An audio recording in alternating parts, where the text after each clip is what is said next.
K2 Weather every hour is brought to you by Teplic Laser Vision, your vision for the future.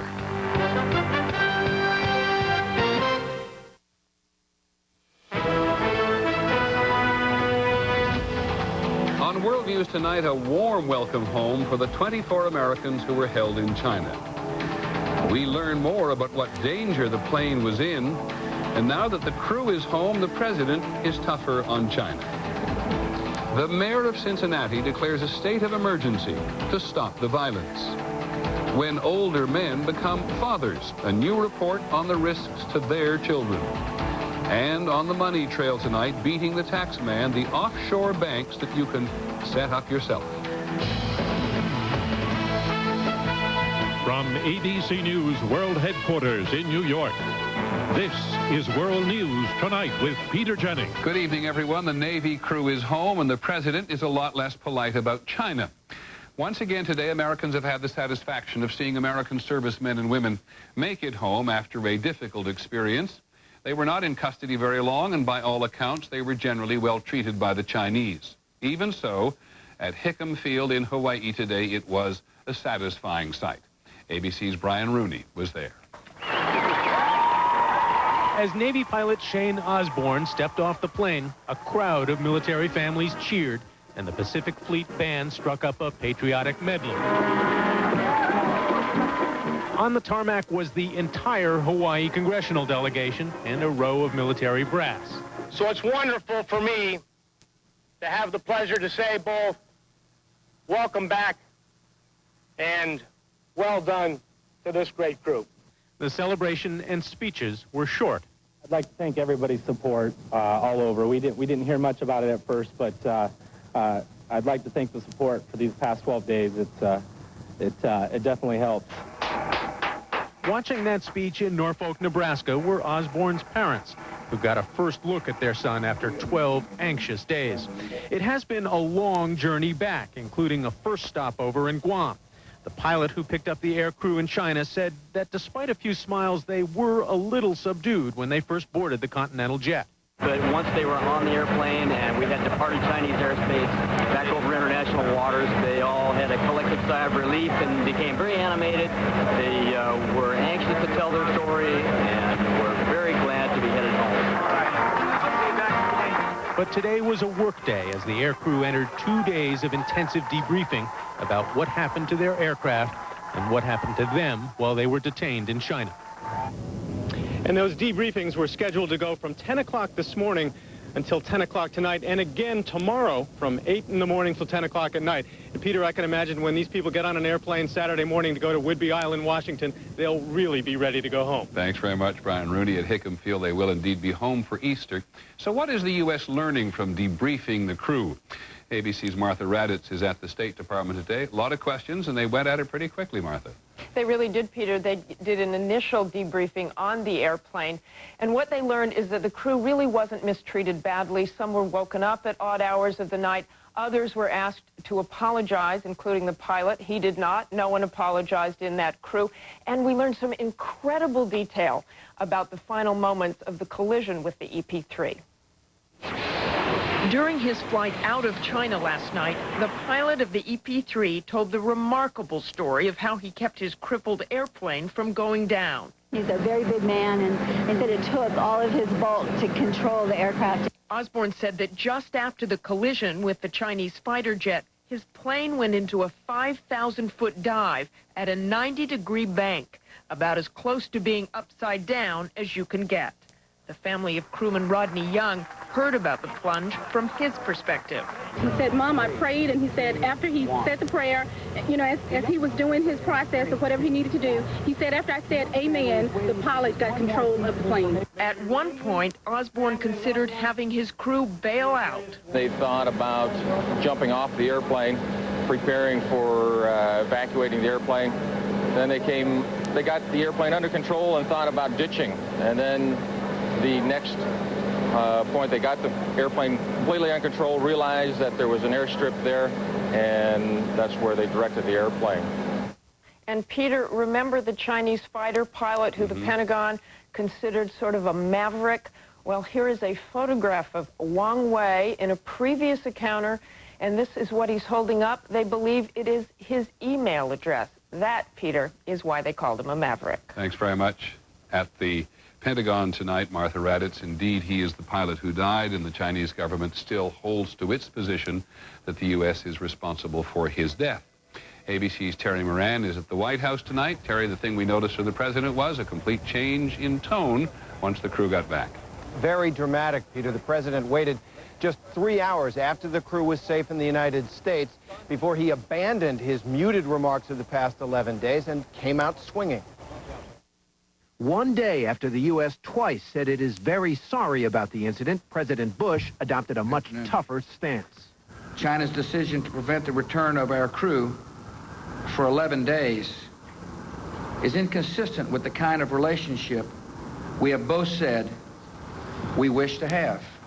White House officials say some of the president's aides wanted to tone down the statement. Instead, Mr. Bush escalated, making clear that the proposed April 18th meeting with the Chinese to discuss the accident will be contentious.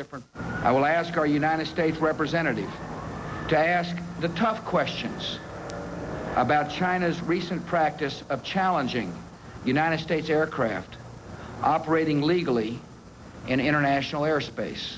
Over the last few days, Mr. Bush was facing mounting pressure from the conservative wing of his party to get tougher with China. Today, he did not disappoint. I will always stand squarely for American interests and American values. And those will no doubt sometimes cause disagreements with China. But the president wasn't only talking to the domestic audience, he was also speaking to China. There is a feeling here that this incident, Peter, wasn't an isolated incident, but part of a longer, low-intensity competition between the militaries of the United States and China for dominance in that region. Thanks, Terry, which will undoubtedly continue. There's one other item today which indicates how the tension between the U.S. and China will continue to go on. At least 20 prisoners in China today are American citizens or U.S. residents with permits to work here. Many of them are scholars, one from American University in Washington, another from Stanford University, a third who did research at Harvard and Princeton.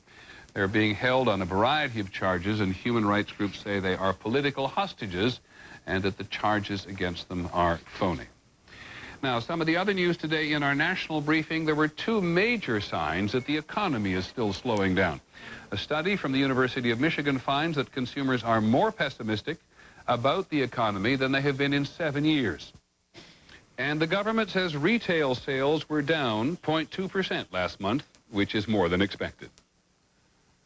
The Centers for Disease Control said today that death and injury from firearms dropped significantly between 1993 and 1998.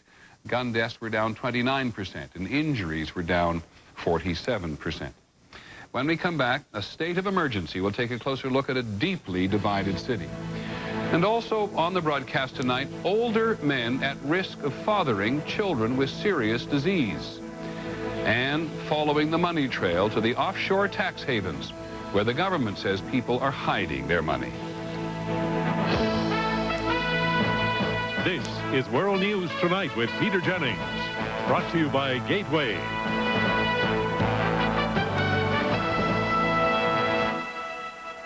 I walked in, I said, I'm interested in a laptop. They said, well, what do you want to do with it? I said, well, I'm interested in video. The fact that you can shoot digital video and put it on a laptop, he was amazed. I have never walked into a computer store and had someone hand me a computer. Nowadays, everybody's using computers to cut out relationships. With Gateway, they're interested in having a person talk to me. I mean, I like computers and I like what they can do for you, but I like people better than I like machines. There's no place like Gateway Country. Come on in and see for yourself. We got a big problem. Big problem? What problem? Problem? Did he say problem? Yes, new Roundup. No Roundup? What now? One word. It's twice as strong now, faster than ever. It'll shrivel you all the way down to the roots. All the way down to the roots? So we can't grow back? Not ever? Never, ever, ever, ever? Never. Not even a tough old weed like me. I feel faint. New Roundup. Twice as strong, faster than ever. Roundup. No root, no weed, no problem. See how beautiful 60 can look. See how invisible osteoporosis can be. If you're over 60, there's a nearly 1 in 2 chance you have it. So ask your doctor about a bone density test and treatments that can help. It's time to get comfortable Time to welcome your family home to the cool comfort of air conditioning from York, powered by the superior technology of our exclusive TS compressor to deliver whisper-quiet operation and maximum energy savings. And through May 31st, you can save on selected York home comfort systems with up to $300 cash back, or 6 months no payments or interest financing. York, because now it's time to get comfortable. Call 1-800-910-YORK for the dealer nearest you. Plants are like people. Just like we need to eat 3 times a day, plants need their food too. I feed the whole garden every other week with Miracle-Gro. You get good, vibrant color, good, strong stems. It only takes a few minutes every other week. It makes a tremendous difference. The mayor of Cincinnati, which is a city of 330,000 people, declared a state of emergency today and imposed a nighttime curfew. There have been 3 days of rioting, and last night a police officer was shot and lightly wounded. The violence began after police shot an unarmed black teenager. He was the 4th black man to be killed by police since November and the 15th since 1995. Many people in Cincinnati are very angry with the police and the politicians and in some cases living conditions in general. So we're going to take a closer look tonight at a city in crisis. Here is the mayor's assessment in the first person. There are 2 issues here. There is a very legitimate and real problem with race relations and how this city is going to heal itself.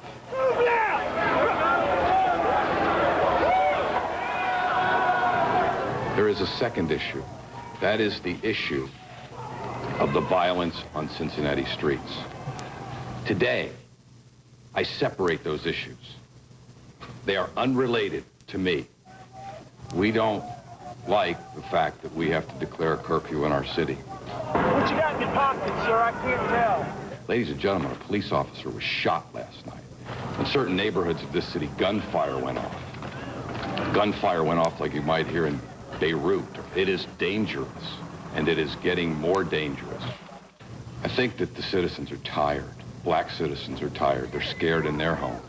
White citizens are tired. They're targeted in their cars.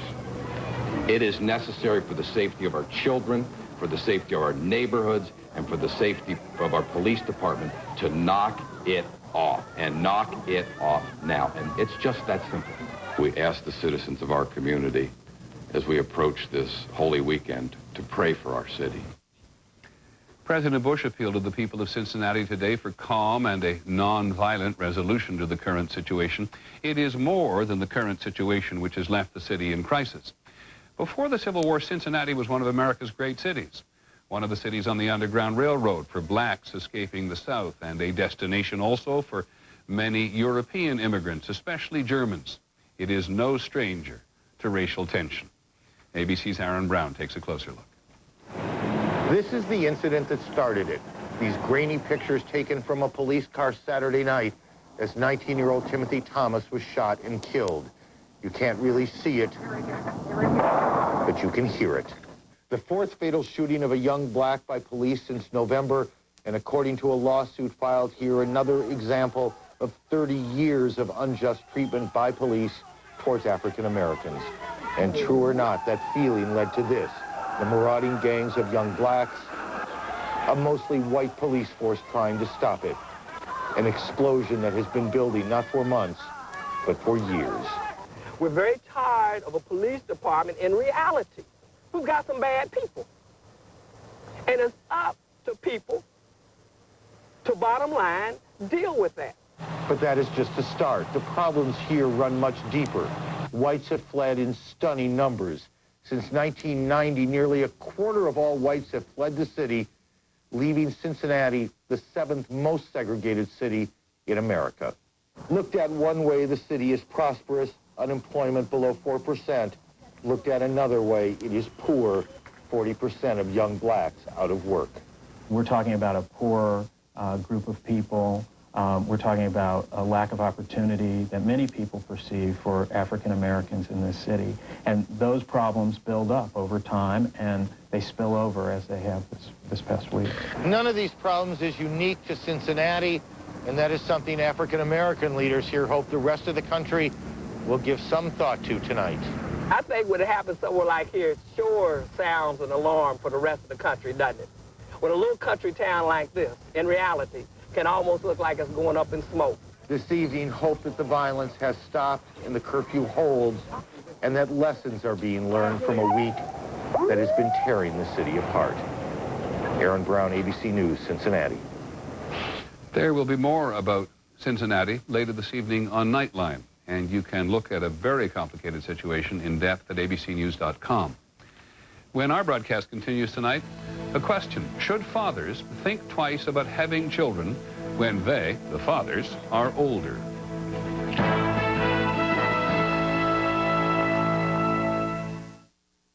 To be the best takes strength, speed, endurance. The best way to cure athlete's foot has it all. Lamisil AT. Strength, full prescription strength to stop the itching and burning. Speed, these take 4 weeks of treatment. Lamisil AT cures athlete's foot with just 1 week's use. Endurance, a study showed most users were still athlete's foot free 3 whole months later. Get it all in Lamisil AT, the best way to cure athlete's foot. You choose to be healthy. You choose to be successful. You choose to give back. You choose to be yourself. The choices you want, the voice you need to make the most out of life. Today's AARP. Hi, I'm Bob. And I'm Charlie. This lawn is a work of art. I use Scott Premium Grass Seed. Your inferior brands have weeds, but the seed that Scott has is the purest seed you can get. Healthy, lush, green. The lawn is only as good as the seed you start with. I can eat corn on the cob, and I can eat the apples as long as I've got Super Polygrip on these dentures. I know that it works. I mean, it holds my teeth in place. Using the Super Polygrip, I can continue auctioneering. Bid 35 and now bid 40, now 5, 45 and now bid. Who knows how long you'll live? Who knows how you'll die? If you have high cholesterol, will a heart attack make your life run out before it has to? Imagine there was a way to reduce your risk of a heart attack to help extend your life. Wouldn't you? Ask your doctor about Pravachol. If you're dieting and exercising and you still have high cholesterol, adding Pravachol can make a difference. Other drugs can lower cholesterol, but only Pravachol is proven to help prevent both first and second heart attacks, to help you live a longer, healthier life. Pravachol, a prescription drug, is not for everyone, including women who are pregnant or nursing or may become pregnant, or people with liver problems. Because serious side effects can result, tell your doctor about any muscle pain or weakness you experience while on Pravachol, and about any medications you are taking. He may do blood tests to check for liver problems. Ask your doctor. Make the Pravachol today. Pravachol. Help make the story of your life a longer one. John Elway. He said it was health. Life with Dan was health. Sports Century, the top 50 and beyond. Weeknights at 8, only on ESPN Classic. The Attorney General John Ashcroft said today he will not allow Timothy McVeigh to give any on-camera interviews for television in his final days. McVeigh may speak on the telephone to reporters, but those conversations cannot be recorded. As an American who cares about our culture, I want to restrict a mass murderer's access to the public podium. I do not want anyone to be able to purchase access to the podium of America with the blood of 168 innocent victims. We assume Mr. McVeigh's had a lot of requests for interviews. In the medical news today, a study in the archives of general psychiatry which finds that older fathers are more likely than younger ones to have children who develop schizophrenia, which is a very serious mental illness. The study is one of several suggesting that men who wait until later in life to have children may be putting the children at risk. Here's ABC's John McKenzie. When it comes to fathering a child, a man can be almost any age. Tony Randall was 74, Clint Eastwood, 63, Michael Douglas, 55. Many men regard it as a sign of virility. He said, I'm not shooting any blanks. But there may be unforeseen consequences for the children. Researchers reviewing thousands of medical records found that compared to men under 25, those 45 to 49 were twice as likely to have children who develop schizophrenia. For men 50 and older, the risk was 3 times greater. We tried to see if the father's age effect for schizophrenia could be explained by other things. When we looked at mother's age, socioeconomic status, education, birth order, ethnicity, nothing else could explain the effect. Schizophrenia is a mystifying illness that can include hallucinations and delusions. Scientists suspect it's the result of one or more defective genes. This latest study is the first linking a father's age to a psychiatric disorder in his child. But it builds on other research suggesting that older fathers are more likely to have a child with one of a variety of diseases. Gene-related diseases, which, although rare, can lead to dwarfism, malformed skulls and hands and feet, defective hearts and eyes. The risks are about 1%.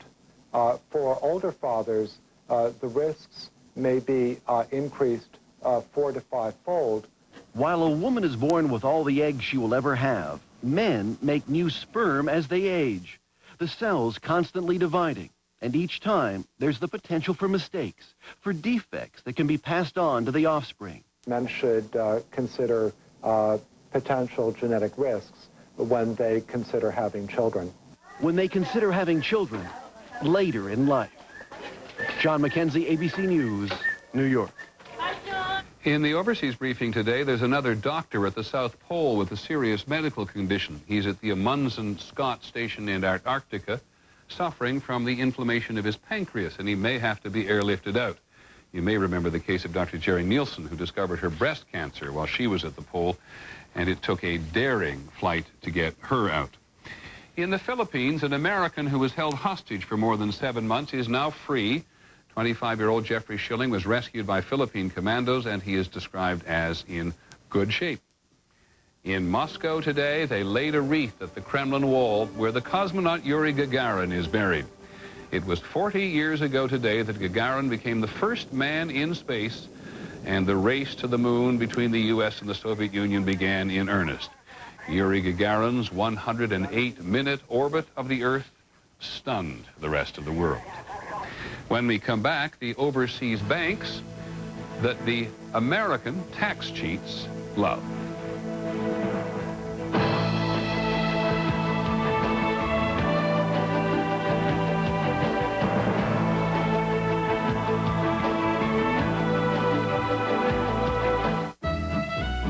The Miracle-Gro Garden Feeder. Just drop in a packet of Miracle-Gro, and it does the rest, mixing in just the right amount of food automatically. Each packet feeds for 12 minutes, nourishing plants through the roots and the leaves. It's so easy, you might find yourself getting a little carried away. The Miracle-Gro Garden Feeder. The easy way to a spectacular garden. Have you gotten yourself into too much credit card debt? Why not point and click your way out of your current debt with a second mortgage from Ditech.com? Whether you have equity or no equity, Ditech has a second mortgage with no closing costs to help you lower your monthly payments now. So point and click your way out of high-interest, non-tax deductible credit card debt at Ditech.com. Apply online or call us at 1-800-71-FIXED right now.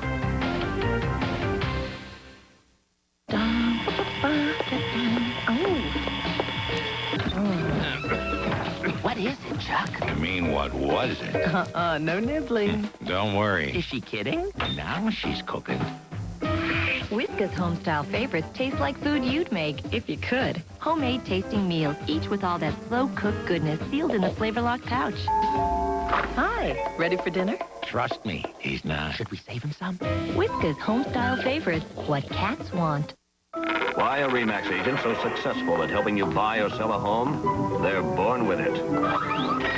Identify Tudor. Correct. She'll make a splendid agent. RE/MAX. You made it through another hectic day. Dinner's over, dishes are done. Ah, finally, time to relax. What a time for really tough heartburn. So you need something that's just as tough. Extra Strength Mylanta. It works on tough nighttime heartburn fast. So go ahead, relax. If you can. Extra Strength Mylanta. Whoa! Lawn weeds, huh, Pete? Yeah. Try Ortho Weed Be Gone. Kills weeds, won't harm your lawn. Guaranteed. Didn't hurt my lawn. Lawn weeds? Leave it to Ortho. I'm Paul Lenman. Next on KTU News, a park ranger who was left for dead takes the stand in the trial of a man accused of shooting him. Also tonight, why parking could be a real challenge for baseball fans in Portland. Plus, part 2 of our story on a market that does more than sell groceries. It's actually changing lives. That and more, 6:30 News. It's next. Tomorrow, overcoming incredible odds. He dangled off cliffs, slept on ledges, but he kept climbing. The journey that is almost beyond belief on World News Tonight. Finally from us this evening, the tax haven. We all know there's a fine line between avoiding taxes and evading them. The latter being illegal, of course. For some people, exploiting the gray areas in the tax code is an art form. And in a world where borders are increasingly just lines on a map, there is even more room for creativity. ABC's Brian Ross tonight is on the money trail. In the middle of the Pacific, in the island country of Nauru, Americans have found yet another ingenious way to beat the IRS, according to the government, now opening their own banks. And when the money goes into the bank, it becomes a secret from both IRS and anyone else who wants to find out. IRS consultant Jack Blum says Nauru and other small island countries are doing a booming business selling bank licenses to wealthy Americans who want to make sure their money can be safely hidden from the IRS. My estimate is that the U.S. is losing $70 billion a year in tax revenue.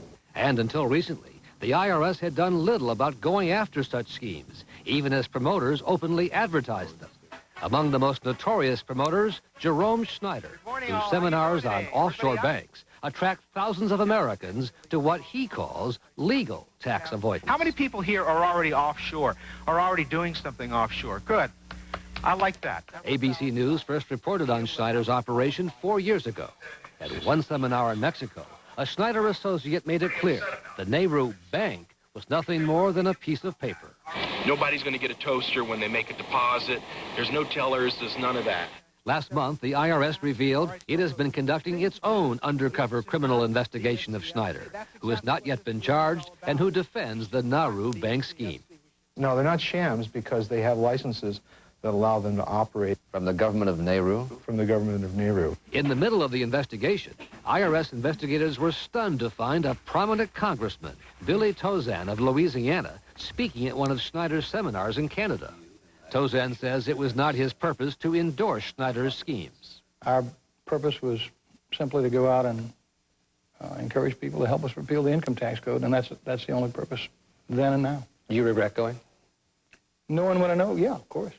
In a raid on Schneider's office last month, the IRS seized the names of thousands of his clients who may soon find themselves under investigation for trying to hide their money offshore. Brian Ross, ABC News, New York. That is our report on World News Tonight. Don't forget Nightline later on this evening. Tomorrow on World News, the increasing number of colleges who are accepting students who were schooled by their parents at home.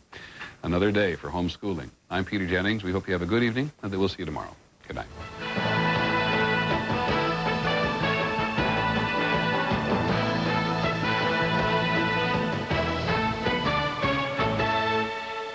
Tonight on Primetime, that's movie star Cameron Diaz on airport security. And that's a security guard stealing her luggage. Our undercover investigation reveals there's something about your luggage. Tonight, while they run repeats, Primetime's all new.